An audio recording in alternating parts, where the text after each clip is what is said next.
Fragments of Silicon, where we sometimes talk about games.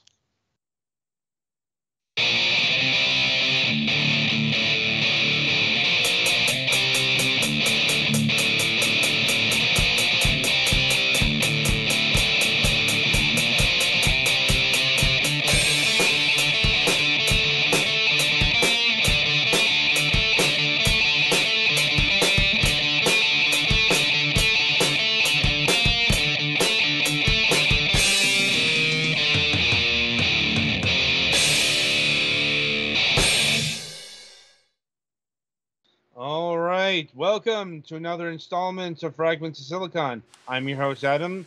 Joining me, as always, are my good friends, Petty and Gollix. And, yeah. And, right, let's get to the news. Petty, why don't you start us off this week? Alright. Been a fairly quiet week this week. I have been getting into playing, Ninja Gaiden, because it's, recently came out on Game Pass, so it's like, hey, let's see if I'm still good at this game. Surprise, I'm still good at this game. Which one? Sigma. Right. Because I think Ninja Gaiden 2 is harder. I know Ninja Gaiden 3 is much shittier. Yeah, 3 is a thing that happened that I wish it didn't. It's pretty much the opinion of everyone who played it. Yeah, I remember beating 2 on the 360, but because I know Sigma 1's based off Black Edition, which added a couple more save points to the original game. Yeah. I know that the Ninja Gaiden purists do not like Sigma because of such things. Yeah, well... I'm not saying they're right, I'm just saying where they are. Fair enough. I did end up pre-ordering Sonic Origins. So that should be unlocking sometime tonight, so yay. Seems like the new soundtrack isn't going down well. Oh god, Yeah, I'm like, it's one of those note to self, pull up the old soundtrack when you're playing those levels. Mm-hmm. I'm sure there will be modifications. Oh yeah. Well, I'm gonna be getting on the Switch, so... I'm like, okay. Which is a significantly less mod-friendly format. Mm-hmm. Yeah. I'm like, is there even like a soundtrack thing on the Switch? No, but I can always put earbuds in for my phone and play the music. Fair, if convoluted. But that would be that sounds like the Switch to me. I mean, in fairness, you are talking to a huge Sonic fan, so yes, I at least have the, music available. Because, of course. Duh! Yes. And I guess the biggest thing that happened, last night, the raid team finally beat, the third turn of the current raid tier, so... Fuck you, Phoenix. God, I hate that fucking bird. And yeah, I think that's mostly it. Alright, Gollix, you're up. This past weekend, I finally did get a chance to test out my Diablo deck against my friend, and it worked. Barely bricked up at all, which is an issue in a trading card game that, doesn't allow any kind of mulligans. Mulligans or side decking. Yeah. And also just, it's generally very dependent on evolving, so if you don't get things in the next level up, you're not going to be getting that many cards. Yeah. And now he wants to build a better deck to try to beat that, which is, how it goes. Yeah. Insert cycle of life. Uh-huh. Let's see. I have already played the game where I'm reviewing this week, which, well, we'll get to that when we get to that. And I did finish Super Robot Wars 30's main story and have not really played it since because I took the opportunity to, I don't know, spend some time playing other games. Right now I'm playing Pokemon Legends Arceus because they just started with the last episode of the Hisuian Snow YouTube shorts. They released a new mystery gift for a shiny Zoroark mask. So after getting that, I decided to play for a while. So we'll see how that goes. Mm-hmm. Um, uh, we figured out some things in the Gundam game with Mac on the weekends, though we'll see how that continues to go. But it's looking better than it was. We at least figured out one way to deploy our um, what's the word? Original characters. Original characters Donut Steel. I mean, they're not that original. Mm. But well, the way G Generation games work is that you kind of play through in this, at least these ones, is that you're kind of playing through the story of some various series, but the characters of the series you're playing through are like guest characters for each stage. Meaning they start off with pretty much set stats and stuff, but also you get some characters that are not from any of the series that you can deploy and actually get stronger and change what mobile suits they're in and stuff. So it's a little bit weird, and it takes a lot of getting used to that game after being used to a Super Robot Wars game that is a lot more advanced and also has a lot of just differences based on being Super Robot Wars instead of G Generation. Um, Other than that, I don't know if I have anything else. Oh yeah, I tried to figure out with Pettyfan how to do the Digimon card game with Tabletop Simulator, but apparently there's something about the connection between us that isn't working well. So we'll see if that works, because it Yeah. would be nice to have more than one person I can play against. Since Tuesdays are when the local store does their Digimon card game, and I can't be there on Tuesdays. At least very rarely. Anyway, I think that's all. All right. I guess it's my go. Now, let's see. It's definitely been a busy time since last Wednesday. Um, as mentioned on last week's show, took my cat to the vet, like, and as suspected, he indeed had fleas. Um, At least it's just fleas. I'm like, Yes, yeah. I know they're a pain in the ass, but they I'm generally like, don't kill things. I'm like, still, I'm like, um, they're not pleasant. Mm-hmm. Like, and I'm talking in human terms. So I'm like, but yeah, his new medicine is coming in. I got some stopgap stuff, and overall he's an old cat, but he's a healthy cat.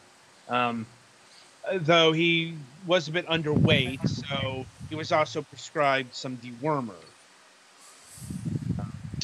Are they sure he actually has worms, or is it just that's why they It's think he's just underweight? precaution if they're underweight. Yeah. Okay. So he's taking his first pill in about like 2.5 weeks. He'll take his second. Like, Mm-hmm. and then there's been my ventures.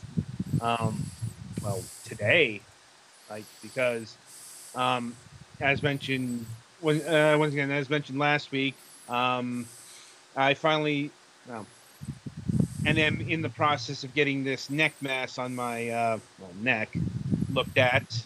Like, went to the urgent care office today. Um, they had an examination and it came back inconclusive. As as it turns out, there's a whole host of neck growths and things out there, and it can be any number of things. Fine. Mm-hmm.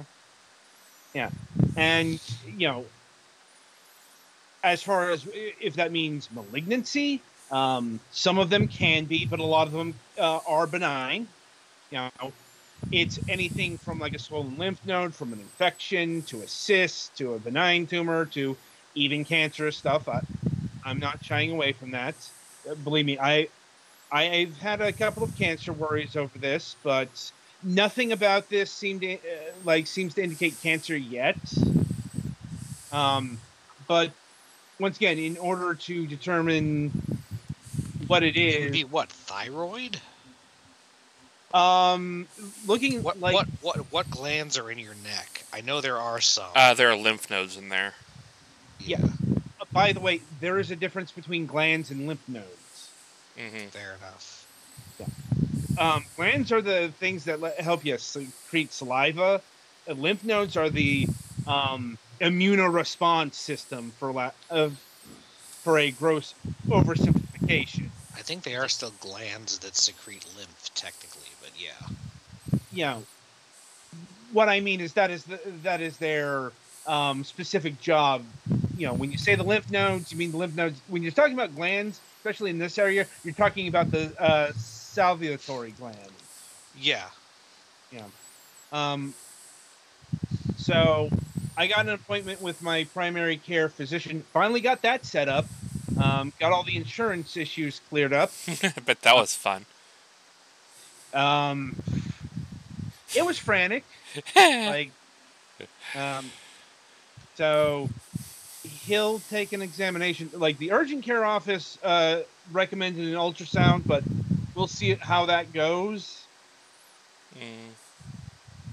Because I'm not sure if the primary care physician will do an ultrasound, or if I need to go down to an imaging place on Friday. Like, yeah, I know all this is a pain, but I am taking this thing seriously. Oh yeah. I'm like, and I've got insurance, so yeah, it's going to cost, but it's going to cost a lot less than if I didn't have insurance. Oh yeah, good lord. I mean, even my trip to the emergency room was like a tenth of what it would have cost. Like, no. But anyway, that's the story there. I mean, personally, I'm feeling better now, than say yesterday, because I don't know, this thing has been fluctuating in terms of fluidity, let's say, not just in terms of like actual swelling, but it's been shifting to the right. I don't know what that's about. Like I said, when it could be any number of, seriously, I had no idea there was this much growth on the neck. But as it is, I am fit and here tonight. So, yeah, that's about all my news for the week.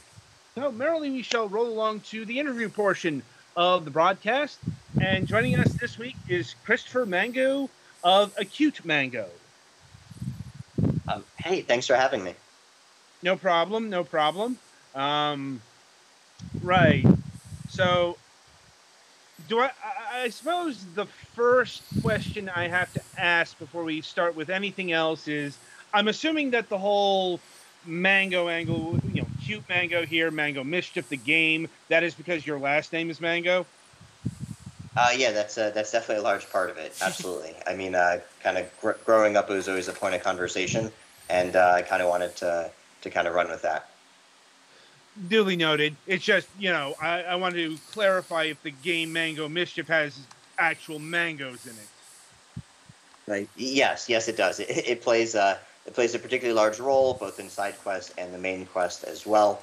So it wasn't just a nod to my name, but something that's actually been integrated into the actual storyline and gameplay. All right. So we'll dig into that a bit later.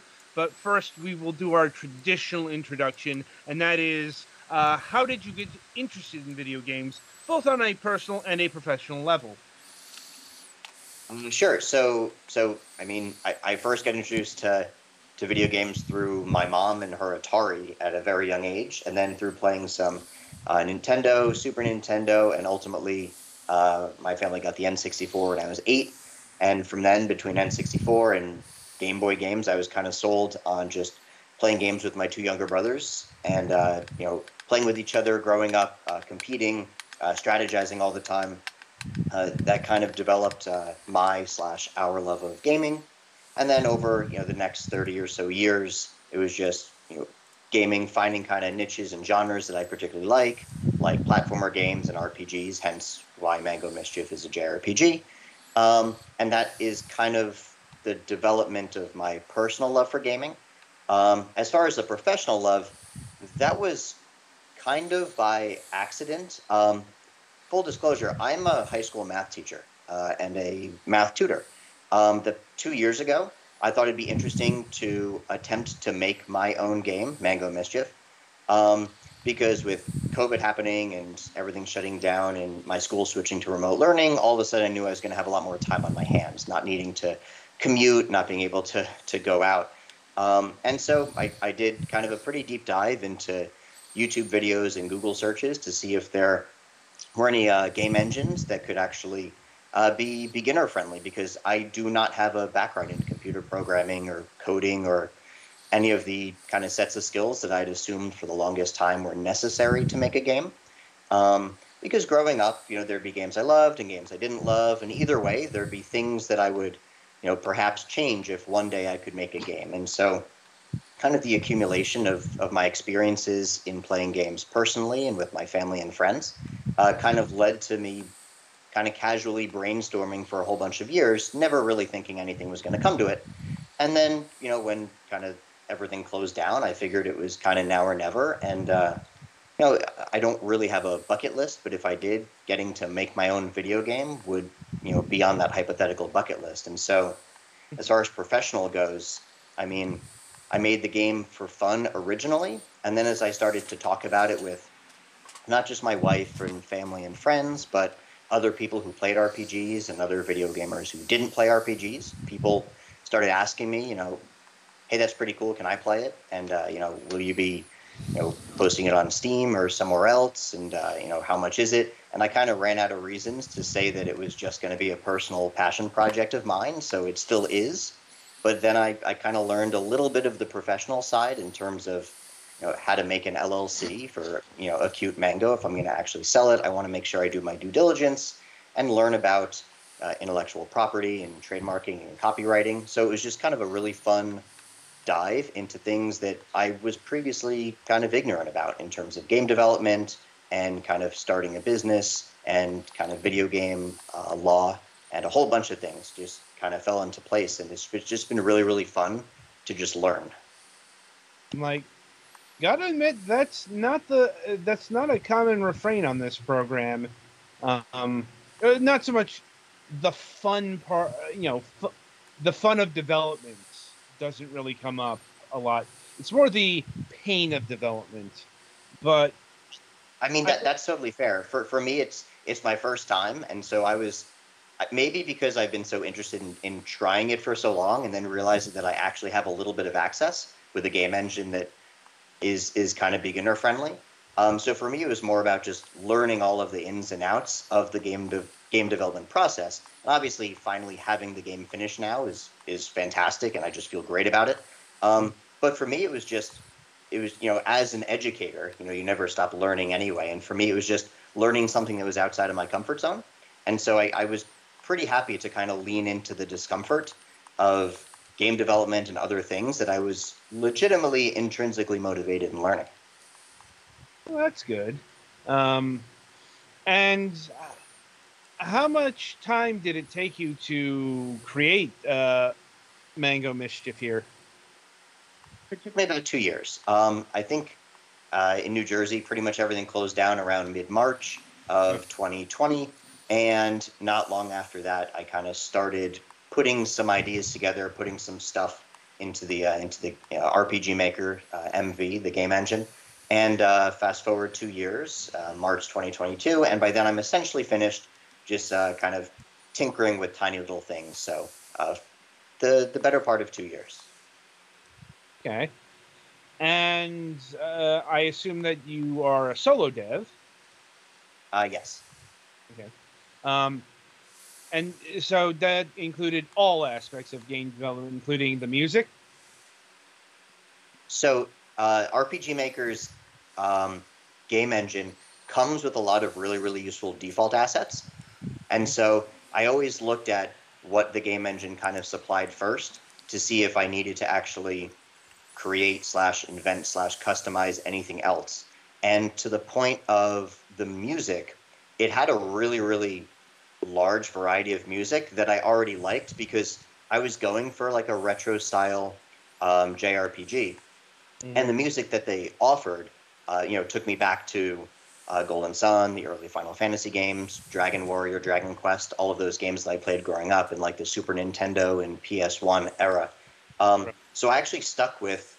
I'm pretty sure all of the music in my game was actually from defaulted. I just made sure that the music's that the songs match nicely with the maps I was creating. When you listen to a song, you can kind of get a feel for, does this would this work well in a snowy area or a desert area or a castle of some sort. So I did have a lot of useful default things, and everything else I had to kind of figure out on my own. Okay. I mean, yeah. In our experience, that is like usually the area of expertise, let's say, where game devs have the least amount of focus, let's say. So going for like either defaults or royalty-free stuff, yeah, that happens because creating music is its own skill set, which is why I can confidently say music is the most compartmentalized aspect of game development. Yeah, I think that's a good point. I mean, and I was particularly excited to work on some of the other aspects anyway, which was kind of nice. I was looking forward to doing the writing and the gameplay and the combat, and I guess the other bigger parts that maybe I don't need to have a super developed, expertise in music. But I do like to write. Obviously, I've experienced gaming and tinkering with things mathematically, dealing with all the formulas and stuff. So those ideas were a little bit more in my wheelhouse. So I was really excited to work on those other categories. Right, and I think that's a good shifting point to what I would assume would be your strength, at least on paper, and that is like tabulating, all of the RPG mechanics, which are very number based. At least that's to my understanding. Did you have any problems in like tabulating the hit chances and critical hit chances and all that stuff?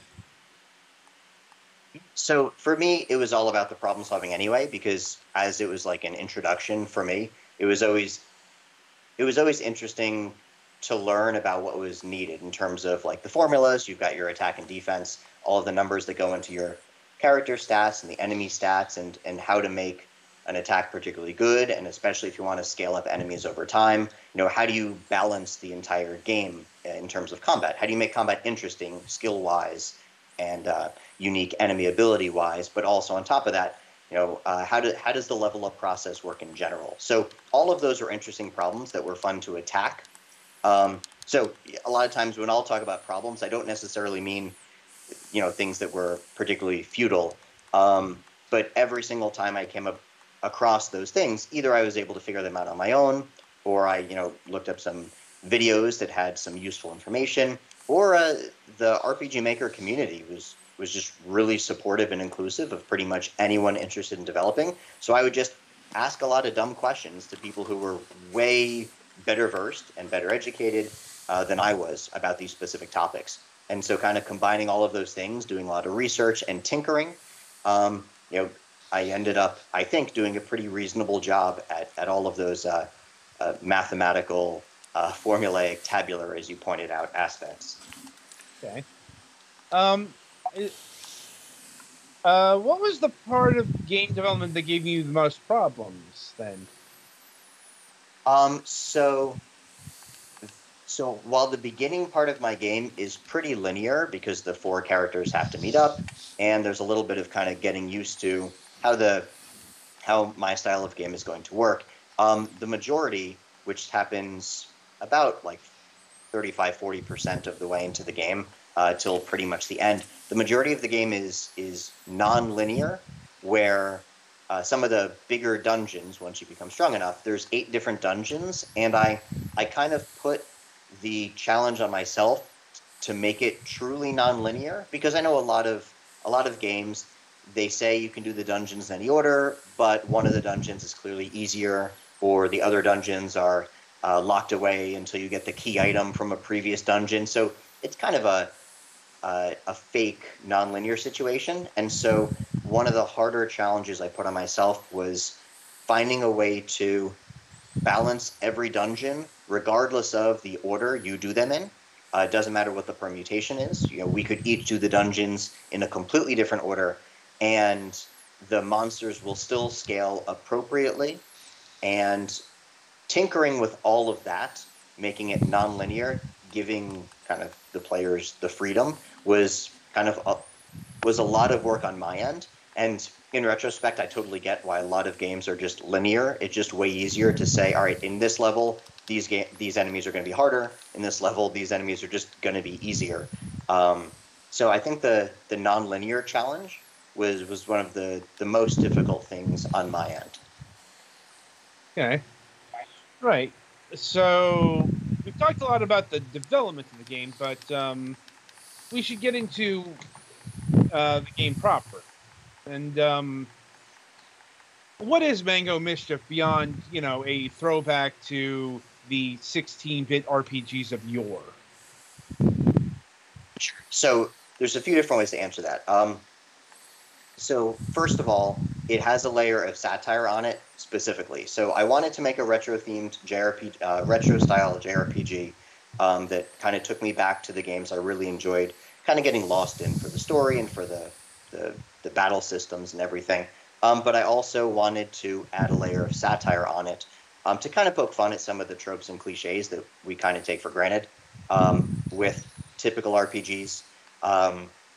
Whether it's that the main characters are going to be some silent protagonist hero who might oversleep and wake up and the town's burning down, and then his best friend has to be another character, and then there's this mysterious girl because the other two are boys, and the mysterious girl is either going to be a princess or a love interest or sacrifice themselves, and then you've got the animal companion. So like there's this kind of narrative that's painted in a lot of RPGs where you could make a list of like 20 or 30 things that you often see in JRPGs, and you'll see the majority of them in any random RPG you pick. So I wanted to kind of turn it on its head a little bit, poke some fun at those cliche tropes, and add a layer of satire, not just by poking fun at them, but also adding additional comedy in terms of fourth wall breaks, which I typically like doing anyway, puns and puzzles, which I typically like creating anyway.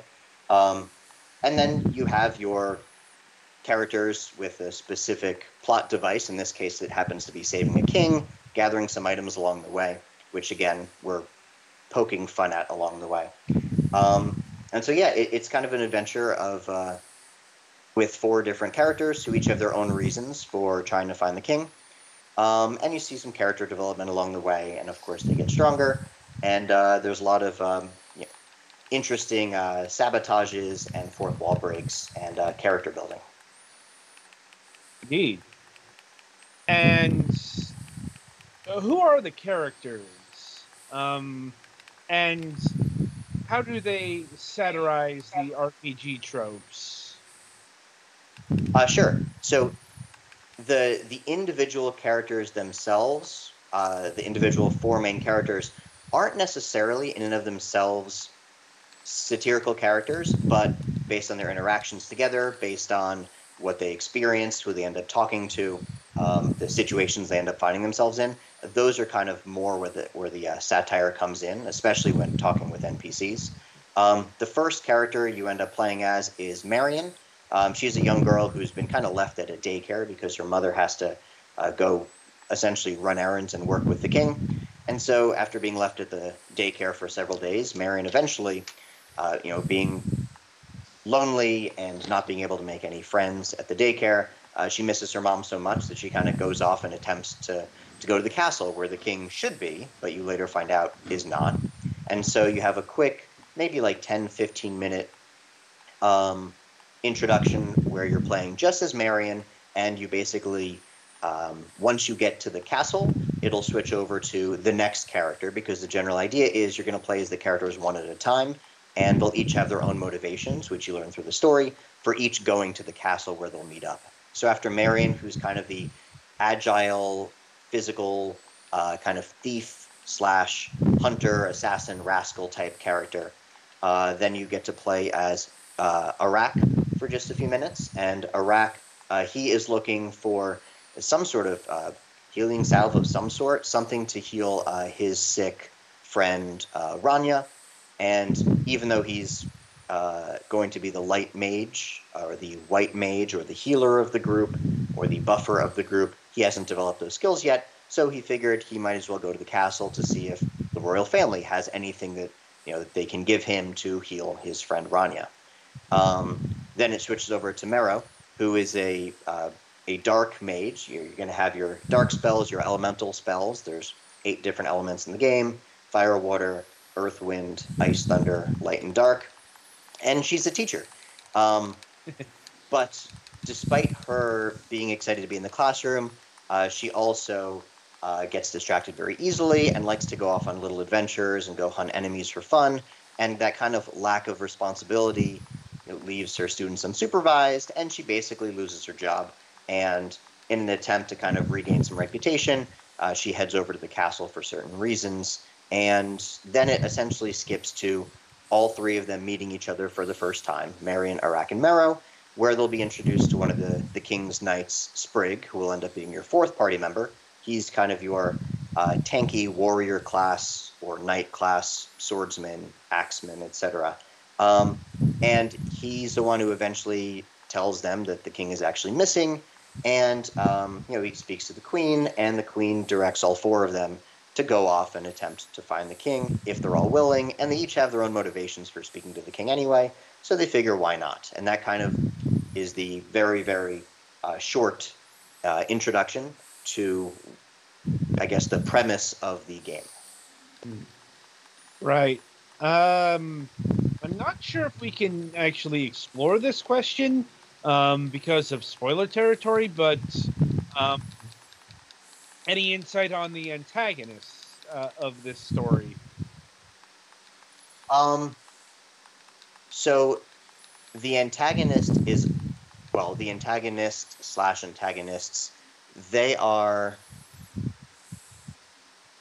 part of the satirical trope that gets called out, and you don't necessarily know who the antagonists end up being for quite a while, because your goal is to find King Guffin. It's not necessarily to like save the world from an evil, bad enemy of any kind. Although those types of situations are addressed, where the cliche of having a singular boss who you defeat, and then you realize it was the henchman who was the boss all along, and then you realize he's got like 3 more final forms and whatnot. So the objective, or kind of the plot device, the MacGuffin of the game, is primarily to focus on finding the king, as opposed to defeating a specific antagonist. Although that being said, you still will have some boss battles. Right. And what about the battle system? What's going on here? Sure. So, as a callback to the old games, I wanted it to be turn-based combat. I always preferred, in most of my RPGs, turn-based as opposed to like an action or real-time based combat. Mainly because I liked the the strategy or the strategizing that you could do in terms of like, all right, what skills do I have? What do I know about the enemy? Taking the time and making a more meticulous decision. I found that in a lot of more fluid action style RPGs, sometimes things get overwhelming. Sometimes you're just spamming things and you're not really thinking too critically about what the best option is. And I wanted to I don't know about force, but I wanted to encourage players to think about what the best move is in certain situations. And so it is turn-based combat. I think the closest system is Final Fantasy X, which is conditional turn-based. And so you have your initial turn order based on each character and enemy's agility, but turn order can change throughout the battle based on, if you're buffing your speed or debuffing or nerfing their speed, or some skills might have kind of a delay. Maybe you've got to take some time and summon up something. Sometimes you can attack more than once, and so it's a turn-based combat system, but you can still kind of customize your speed and turn order within each battle, which I thought was just a nice way to kind of add an extra layer of complexity to the combat system. Okay. And what about the magic / special system? What's that based off of? So there are two types of systems there. Besides your health points, your HP, you've got MP magic points and TP technical points. Magic points, obviously you've got a finite pool of magic points, which you can regain when you level up, or regain when you use an item, or certain skills can regain them too. That's kind of your primary use for most of your skills. Most of your skills require magic points, including certain physical attacks and magic attacks. Most of them require magic points, whether you're buffing, whether you're healing, whether you're dealing direct damage. Most of them require magic points. As far as TP goes, as far as technical points go, there's a few different modes. There's 6 different modes you can activate to gain TP in different ways, which is similar to things like Final Fantasy X and some other RPGs that use like limit breaks or overdrive meters, where once you reach that critical mass, you've got some special abilities you can pull from. For example, Sprig, as the kind of the tanky physical warrior, he can do like just one direct massive hit to whoever he wants. Marion, being more agile, can do 4 hits at random, so there's a little bit of risk versus reward there. Mero can cast a ton of status ailments and debuffs or nerfs on the enemies, and Arak can do a lot of recovery. And so those are kind of the initial TP moves that you start with at the beginning of the game. But then as you develop more skills, not all of them are magic points. Some of them require TP. Some of them require you to sacrifice a little bit of HP to do extra damage. The different TP modes could be things like you gaining some technical points every time you deal damage, or every time you take damage, or every time you heal a party member or kill an enemy. So there's a bunch of different ways that you can customize it based on the types of battles that you're in, and just kind of based on your playstyle as well. Gotta admit, that's more elaborate than I was expecting. Thanks, I think. I mean, how do I put this gently? There are preconceptions with RPG Maker RPGs. And like one of them is that they tend to be on the simple side. I mean, which is an understandable opinion to come to when, RPG Maker is a very popular beginner's tool set, as you'll know. So, you will get a lot of freshman efforts that are, they mean well, but they can be on the basic side. So, yeah, I've heard that as well. I had no idea of that before starting, and I don't know if that maybe makes it a little bit more of an uphill battle to have a game taken seriously. But I've heard of kind of a negative stereotype attached to that as well. it's not necessarily even a negative stereotype, because I mean there have been a fair few amount of RPG Maker games that use simplicity to its benefit. Like Yume Nikki comes to mind. You know, that wasn't exactly mechanically complicated, but that wasn't the aim. Right. Now it's all and I guess it really depends on what you're looking for. I mean, like, given that I fully admit I didn't have a background in programming or anything like that, but also the fact that I did want to create a retro style JRPG, like RPG Maker totally fit the graphical element I was looking for, which was very convenient for me because those 8-bit, 16-bit graphics was exactly what I was hoping to get, and they had them, which was great, like the sprites and all the customization there. So I did appreciate having that, even with those other points that you said, the RPG Maker's kind of known for. Right. So we are running low on time here, so I'll wrap things up by asking, how does it feel to actually have the game done and out on Steam? Oh, I mean, it's awesome. Like the whole project pursuit was intrinsically motivated. So I was just happy that I got to actually figure out how to make a game that I'm really, really personally proud of. And the fact that other people are already enjoying the game, it is just additionally validating, which is really fun. Learning about how to, I guess, put a game on Steam was another thing that I didn't have any knowledge of, and so I got to learn that as well. So I can breathe a little bit of a sigh of relief, really, that it's kind of finished. But at the same time, I'm doing a little bit of marketing, a little bit of advertising, obviously doing interviews. And so it's nice to kind of be done with my project. And, I'm just looking forward to seeing more and more reviews and feedback. Okay. And finally, I'll see if my colleagues here have any questions of their own to ask you. I think I'm good. Yeah, I think I've asked everything that came to mind. Mm-hmm. Hi.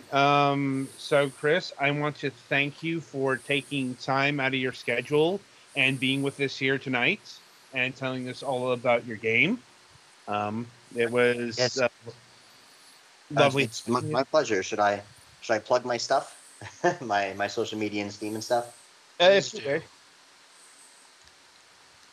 Okay, so you can find Mango Mischief on Steam. It's $10 for what seems to be between 30 to 40 hours of gameplay based on people who've already finished the game. Again, it's a retro style satirical JRPG. The trailer's there. There's plenty of information and pictures there, so hopefully you'll kind of know what you're getting yourself into. If you're interested in playing, that'd be really cool, and I'd love for people to play and give me some feedback on it. You can always message me on Twitter at Mango Mischief or Instagram at Mango Mischief Video Game. There's also a website, mangomischief.com, which I made before I realized I was actually going to be selling the game. And I have a YouTube channel, again, Mango Mischief, where I'm constantly uploading video clips from myself or from other people who are streaming and playing the game, or just kind of things from the developer side in terms of kind of giving you an inside look of things. So I'm pretty much everywhere on social media. Mm-hmm. Right, and if you enjoyed this interview and are watching it on YouTube, and you want to see more of it, we broadcast live every Wednesday at 9:30 p.m. ish.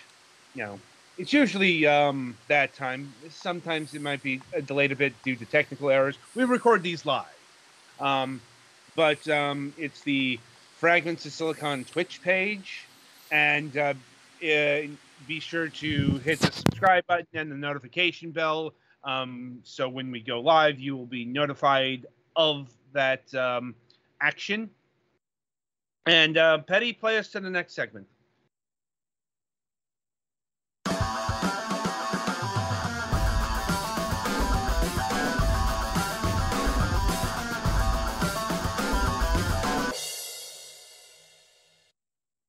All right. right. Welcome to the topic of discussion. So it looks like this week the topic of discussion was going to be an RPG of some sort, because that's what all the big news, not conferences, but news rolls have been. We got just today Xenoblade Chronicle 3, and happening a few days, last week. Mhm. We had Dragon's Dogma 2, and the subject of what we're actually going to talk about, Final Fantasy 7, and not just Final Fantasy 7 the remake part 2, because Square Enix had this whole 20th anniversary celebration stream, because they have multiple Final Fantasy 7 things happening in the near future. But obviously the big thing that was announced was that the second part of the remake has been unfurled, sort of, in the sense that we got a teaser trailer, and we know it's got a subtitle. It's Rebirth. Yeah, this is we're not sure if it's going to be redo for part 3, and I think that was like the big like Rick Deepad had a prediction for this that had Rebirth, but I forget what the second one was. Yeah. Anyway, but the thing of it is, we know now that there are going to be 3 titles in this remake series, which is about what I expected. It's just I was expecting the stops to be at where the discs stopped with the PlayStation 1. Mhm. Well, clearly that didn't happen with remake. Also, this is not including things like Interlude, which, to be fair, is a side story that takes place concurrently with, the first part of this remake project. But that's about all we know. And as far as sticking true to the Final Fantasy VII experience, well, we already know that's out the window with the end of remake part 1. Like when it went all, I don't know, meta narrative or whatever the fuck was going on there. So, as far as Tifa retaining her big cowboy hat, or Barrett having a sailor suit, who knows? I mean, the way things have been going, it's likely. Yeah, I'm like, Rick Deepad predicted the third part would be Reunion. that could work, especially with what happens in the actual Final Fantasy VII. Mm-hmm. Like, and like I said, outside of that, we don't know too much more about what's going to happen in terms of what's going into the game. The big thing that was announced, I believe, is this is coming, winter 2023 for the PlayStation 5, and only the PlayStation 5. Nope, this isn't cross-gen. And, given the way Final Fantasy has broke since Final Fantasy VII Remake, yeah, it's PlayStation first. Unfortunate, but blame Sony for throwing the sack of money Square's way, which is, a thing that's happened before. Anyway, speaking of Final Fantasy VII Remake Part 1, or as it's called now, Final Fantasy VII Remake Intergrade, that finally hit Steam last week after, its year-plus sojourn on the Epic Game Store. That one, I don't know if the sale is still going on, but it seems to be a common practice for Epic Game Store stragglers to have a 40% off discount when you hit Steam if you're smart. Otherwise, you will hear about it. Hitman 3 learned that pretty fucking quickly as they tried to price their game full price when, no, you spent a year on the Epic Game Store. You chose that path. You forgo pricing your game full price on Steam. That's the deal. Even see, if guys, it's not... Square can learn. I'm like, well, no. I think the game is still $70. Yeah. I'm like, and also, from what I understand, it's not the best port. I'm like, Square fucking up a Final Fantasy port on PC. Name a more iconic duo. I was about to say fucking up a Final Fantasy VII port on PC. Name a more iconic duo. Like, oh no, they all have problems. Especially with music bugs. Like, but anyway, also worth noting, the Kingdom Hearts series is only still on the Epic Game Store for whatever reason, which is apparently a shame because, in contrast, those are really good ports from those who played it. All 5 people. Yeah. I mean, to be fair, you can't get as bad as the port as apparently the Switch version, the cloud version, because, oh god. Yep. I've seen some of the bugs from that. Holy shit.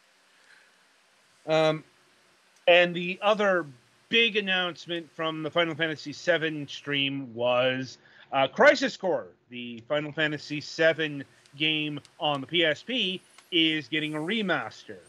And people lost their shit. Well, it's like, it's probably the best game that's been stuck on that platform. Because here's the thing. Final Fantasy VII Crisis Core, or whatever they call it.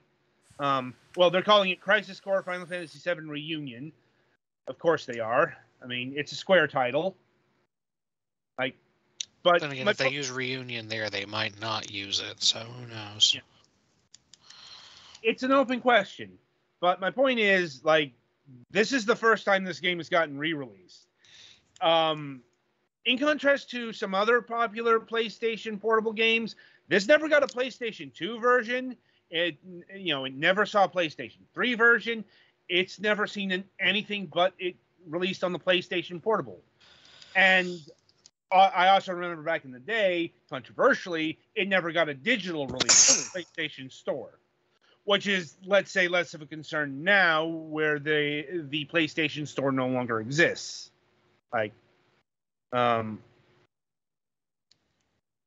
Anyway, Crisis Core Final Fantasy VII Reunion, this is launching on all the modern systems and the previous systems, so PlayStation 5, PlayStation 4, Xbox Series X, Xbox One, Steam, and Nintendo Switch this winter. And finally, we've got some mobile shit. Season 3 of The First Soldier is happening, and I normally brush past this, but apparently people need to be paying attention to Final Soldier here, because apparently this shit is going to tie into the main remake somehow. Or maybe it's Ever Crisis. I know one of these mobile things is supposed to tie in, so it's supposed to be a tie-in game. I don't really care which one, because they're mobile games. I'm like, and they're fucking Square Enix mobile games. Maybe Ever Crisis has some potential here because it's an episodic single-player mobile game and not, one of their gotchas. Just stay away from Square Enix gotchas. Mm-hmm. Yeah. And I think that, that's about it for major news. There's some merchandise announcements that I really don't care about. But, it's a solid lineup, especially since we are getting something I don't think anyone was expecting in Crisis Core. And, also, if you're surprised that they didn't announce a remastering of Dirge of Cerberus, you've never played Dirge of Cerberus.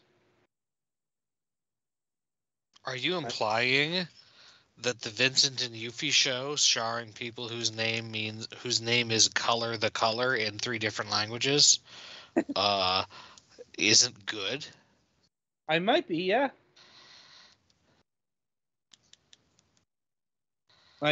Anyway, so yeah, I think that's about it for the news. And indeed, that'll about do it for this installment of Fragments of Silicon. So the week ahead, let's see. We do have a new episode of Moonhawk Studios Presents happening in about half an hour. And I suppose tangentially related, the guest there was at one point in discussions for this show, but got moved over there for various factors. Hence, he's a YouTuber, but also has some game dev chops to his name. Failed chops, but chops nonetheless. And let's see, no Friday show this week. So, that's not a thing. Anyway, on the Sunday game reviews, we'll be having reviews of Mixo Lumina, Farm Mystery, The Last Days, and Get a Grip Chip and the Body Bugs. And yeah, that'll about do it for us. So until either Sunday or a half an hour from now. Yep, we'll see you half an hour ago. I shall wish you good game.